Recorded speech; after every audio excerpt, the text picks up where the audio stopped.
Kisah ini kerap menjadi buah bibir di desaku. Cerita bermula pada suatu musim hujan yang basah dan dingin, ketika keanehan mulai terjadi tanpa aba-aba. Malam-malam di kampung mendadak lebih sunyi daripada biasanya. Bahkan suara jangkrik pun terdengar pelan, seolah takut turut menjadi saksi. Semua dimulai saat Pak Samin, seorang petani tua, kehilangan uang hasil panen gabahnya. Uang itu disimpan rapi di dalam peti kayu di sudut kamar. Anehnya, tak ada bekas congkelan, tak ada kunci yang hilang, tak ada siapapun yang terlihat keluar masuk rumah.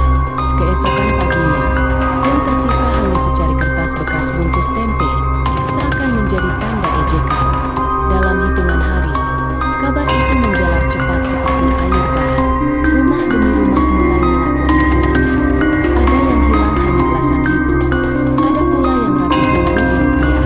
Orang-orang makin gemetar ketika menyadari tak seorang pun tahu bagaimana uang itu bisa lenyap. Selalu pada malam hari, selalu dalam diam. Tak peduli apakah penghuni rumah itu kaya atau hidup pas-pasan. Tuyul, begitulah sebagian besar warga menuduh makhluk gaib itu, seolah tak pilih-pilih korban. Bahkan Embok Sri, janda tua yang hanya mengandalkan penghasilan menjahit, mendapati celengannya kosong padahal sudah ia sembunyikan di bawah tumpukan beras. Malam-malam pun berubah jadi mencekam. Setiap orang berusaha berjaga sampai larut, memasang lampu minyak di setiap sudut rumah, menaburkan garam dan lada hitam di depan pintu, berharap bisa menakuti sang pencuri halus. Tapi tak ada yang berhasil. Hingga suatu malam, aku terbangun karena mendengar suara aneh. Bukan suara tikus, bukan pula derit kayu tua.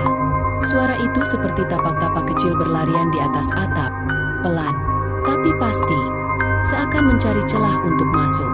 Aku menarik selimut, menahan napas. Jantungku berdentum begitu keras. Rasanya bisa pecah kapan saja. Dalam remang cahaya lampu teplok, aku melihat sesuatu yang membuat tenggorokanku tercekat. Bayangan kecil itu berdiri di sudut ruangan seperti sosok anak-anak. Tapi kepalanya botak mengilap. Aku ingin berteriak, tapi suara seakan tertahan di kerongkongan.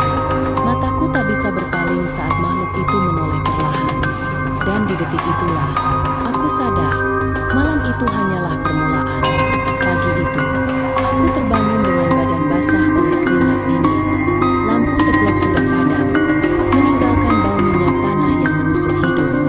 Kupikir semua hanya mimpi buruk, tapi saat menoleh ke sudut ruangan tempat makhluk itu berdiri semalam, aku melihat jejak kaki kecil, bekas lumpur kering menempel di lantai papan. Aku menelan ludah. Rasanya tenggorokanku kering. Seisi rumah masih sunyi. Ayah dan ibu belum bangun. Aku ragu harus menceritakan apa yang kulihat. Siapa yang akan percaya pada anak kecil sepertiku? Sementara itu, kabar kehilangan uang semakin menjadi-jadi. Hari itu, Pak Lurah mengumpulkan warga di balai desa. Orang-orang datang dengan wajah letih. Sebagian membawa anak kecil yang terus menangis karena takut.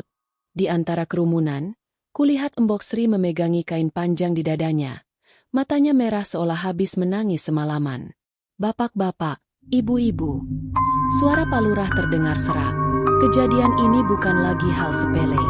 Sudah lebih dari 20 rumah kehilangan uang. Kita harus mencari cara. Seorang lelaki bertubuh kurus, Mbah Kirno, maju pelan-pelan. Ia dikenal sebagai orang yang pernah belajar ilmu kebatinan di luar desa. Aku sudah bilang sejak awal, katanya dengan nada berat. Ini bukan ulah manusia.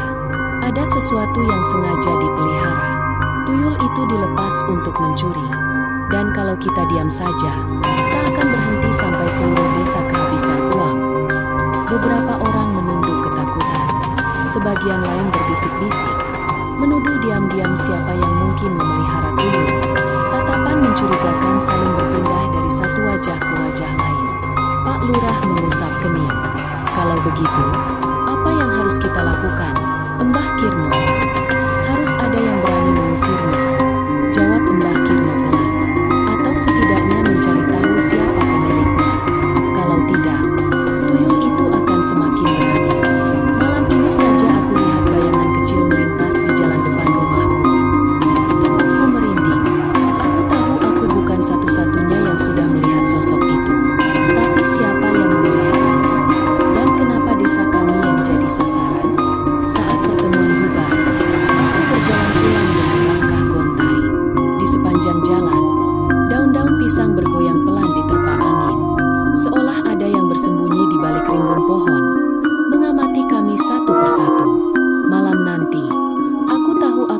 akan bisa tidur nyenyak. Dan entah kenapa, firasatku mengatakan, tuyul itu akan datang lagi. Hari mulai gelap ketika ayah memutuskan malam itu kami tak boleh tidur. Lampu teplok dinyalakan lebih awal. Semua pintu dan jendela dikunci rapat. Ayah menaburkan garam di sepanjang ambang pintu, sementara ibu sibuk menggantungkan sapu lidi di atas kusen. Konon katanya, tuyul takut pada sapu lidi karena ujung-ujungnya yang tajam. Aku duduk memeluk lutut di sudut ruangan. Setiap bayangan yang bergerak di dinding membuatku gelisah. Jantungku belum berhenti berdegup kencang sejak pertemuan di balai desa tadi siang. Seakan-akan aku sudah tahu, malam ini bukan malam yang biasa. Tak lama kemudian, suara ketukan pelan terdengar di pintu depan. Ayah menoleh dengan wajah waspada. "Siapa?" tanya ayah. "Ini aku, Pak." Suara berat itu milik Mbah Kirno. Aku datang untuk membantu berjaga. Ayah membukakan pintu. Mbah Kirno berdiri membawa buntalan kain lusuh. Di dalamnya, kulihat sekilas seikat akar kering, sebuah botol kecil berisi cairan hitam, dan dupa. "Kita akan coba memagari rumah ini," katanya sambil mengatur napas. "Kalau tuyul datang, dia akan terperangkap di sini." Ibu menelan ludah. "Apa tidak berbahaya, Mbah?" "Justru lebih berbahaya kalau kita biarkan ia berkeliaran," jawabnya. "Makhluk seperti ini makin lama makin berani." Mbah Kirno mulai mengerutkan kening. Asap tipis memenuhi ruangan, menimbulkan bau getir yang membuat kepalaku sedikit pusing. Beliau menggumamkan mantra pelan-pelan, lalu meneteskan cairan hitam di 4 sudut rumah. Setiap tetes menimbulkan bunyi kecil seperti desis. Jam menunjukkan pukul 11 malam ketika suasana menjadi makin hening. Hanya suara detak jam dinding yang terdengar. Kami duduk berjajar di atas tikar. Tak ada yang berani bicara. Entah sudah berapa lama kami menunggu, tiba-tiba terdengar suara di luar jendela. Langkah kaki kecil, cepat dan berulang-ulang, seakan ada anak-anak berlari mengelilingi rumah. Aku mencengkeram lengan ibu. Ayah berdiri perlahan, meraih potongan kayu untuk berjaga-jaga. Mbah Kirno merapatkan matanya. Napasnya tertahan. "Dia datang," bisiknya. Suara langkah itu berhenti tepat di depan pintu. Sunyi sekali. Sampai-sampai aku bisa mendengar debar jantungku sendiri. Dalam ketegangan itu, suara kecil seperti rintihan terdengar dari balik daun pintu. Pelan, serak, seperti suara anak kecil menangis. Aku menutup mulut agar tak menjerit. Mbah Kirno menggenggam botol cairan hitam lebih erat. "Jangan buka pintu," katanya pelan. Matanya tak berkedip. "Apapun yang terjadi, jangan sekalipun membukanya." Tapi sebelum sempat kami menjawab, gagang pintu itu bergerak sendiri. Perlahan berputar seakan ada yang ingin masuk. Gagang pintu terus bergerak perlahan, mengeluarkan bunyi krek, krek, yang membuat seluruh tubuhku gemetar. Ibu memejamkan mata, menahan isak. Ayah menahan napas sambil mengangkat kayu di tangannya, siap memukul apapun yang muncul. Mbah Kirno menunduk, berbisik lebih cepat. Mantranya terdengar seperti desiran angin yang tak kupahami artinya. Asap dupa semakin tebal, memenuhi ruangan dengan bau yang menusuk hidung. Tiba-tiba, suara tangisan kecil itu berhenti. Sunyi mencekam menggantung di antara kami. Gagang pintu berhenti bergerak. Namun entah kenapa, rasanya sesuatu masih berdiri di balik sana, menunggu. Pelan-pelan, Mbah Kirno membuka matanya. "Dia belum pergi," ucapnya dengan suara parau. "Dia sedang mengintai, mencari celah." Aku menahan air mata. Rasanya ingin sekali lari ke kamar dan menutup kepala dengan bantal. Tapi kaki-kakiku kaku, tak bisa digerakkan. Seakan ada kekuatan tak terlihat yang menahanku tetap duduk di tempat. Di luar rumah, terdengar langkah-langkah kecil menjauh. Namun hanya beberapa detik, suara itu berpindah ke atap rumah. Genting berderit, seperti diinjak sesuatu yang ringan, berlarian memutari atap. Ayah mendongak cemas. "Mbah, kalau dia masuk lewat atas." Mbah Kirno menghela napas panjang. "Kalau dia sudah bisa melewati pagar gaib, berarti dia bukan tuyul biasa. Ada yang sengaja mengirimnya, dan yang memelihara pasti orang yang menguasai ilmu hitam. Malam itu terasa begitu panjang.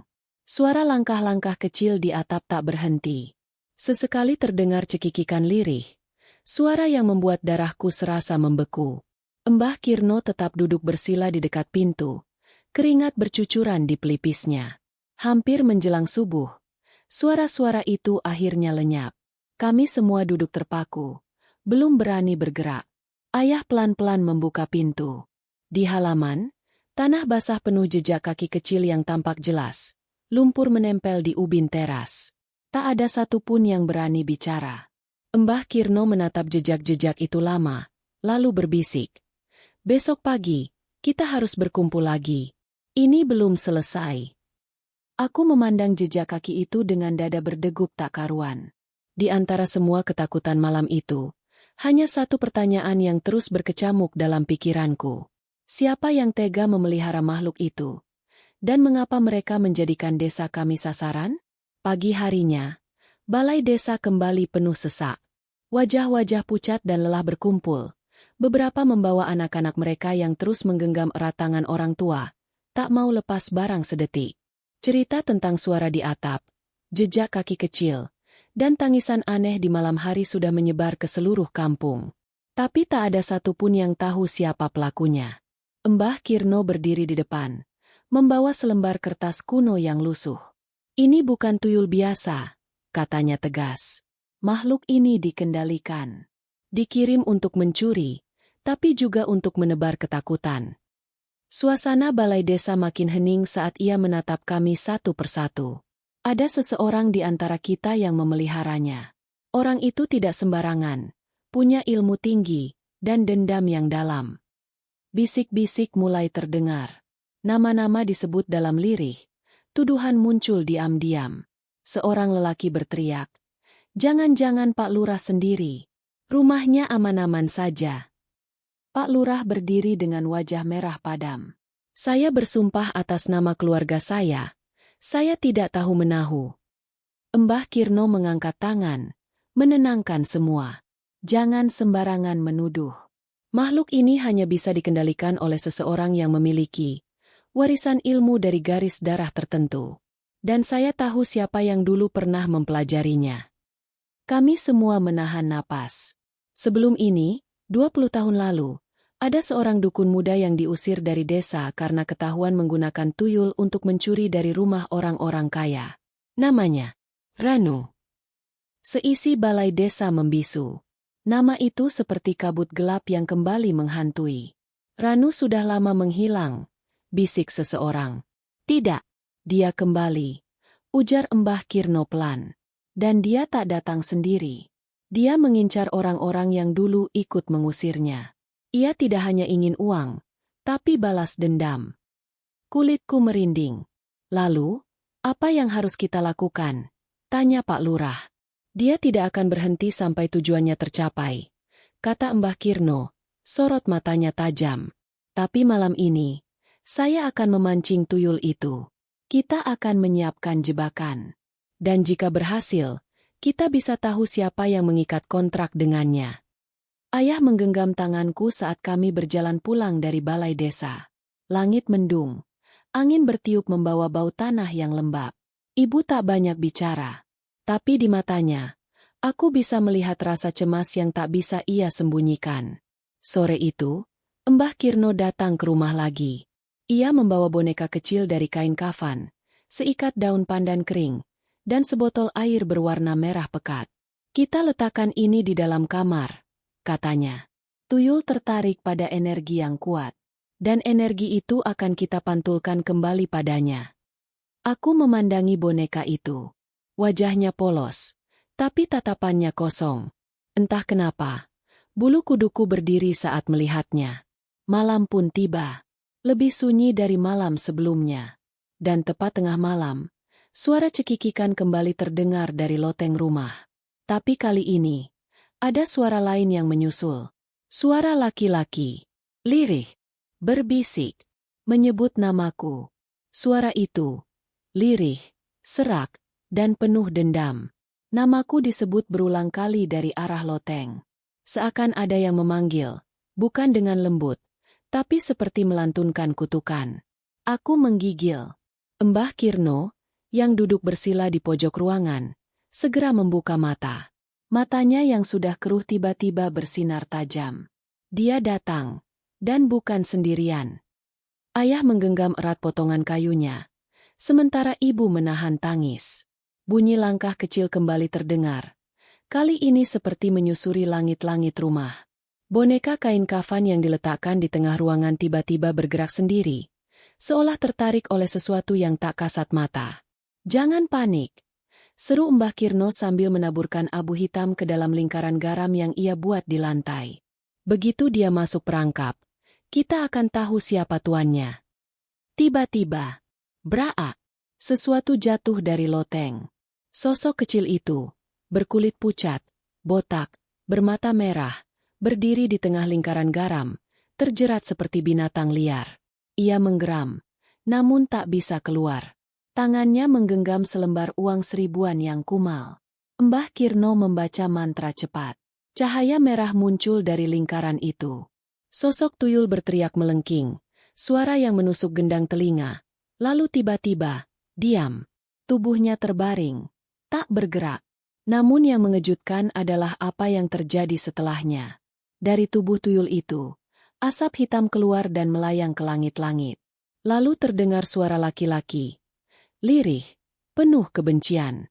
"Kalian mengusirku, menertawakanku, kini kalian kuberi rasa." Dan kemudian, seperti diseret oleh kekuatan tak terlihat, asap itu menembus dinding dan melesat keluar rumah. Pagi harinya, desaku kembali gempar. Orang-orang menemukan jasad seorang lelaki tua di sebuah gubuk tua di pinggir kebun singkong, gubuk yang selama ini dianggap kosong. Tubuhnya kaku, matanya membelalak. Di sekelilingnya, ada puluhan uang lembaran seribuan berserakan, dan di tangannya tergenggam boneka kecil mirip yang digunakan Mbah Kirno. "Pak Lurah datang lebih dulu." "Ranu," gumamnya lirih. Dia kembali diam-diam, bersembunyi di kampungnya sendiri. Mbah Kirno hanya mengangguk pelan.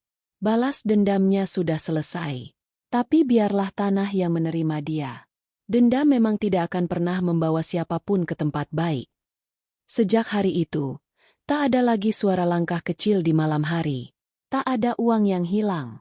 Tapi rumah-rumah di desa kami tetap menggantungkan sapu lidi di atas pintu.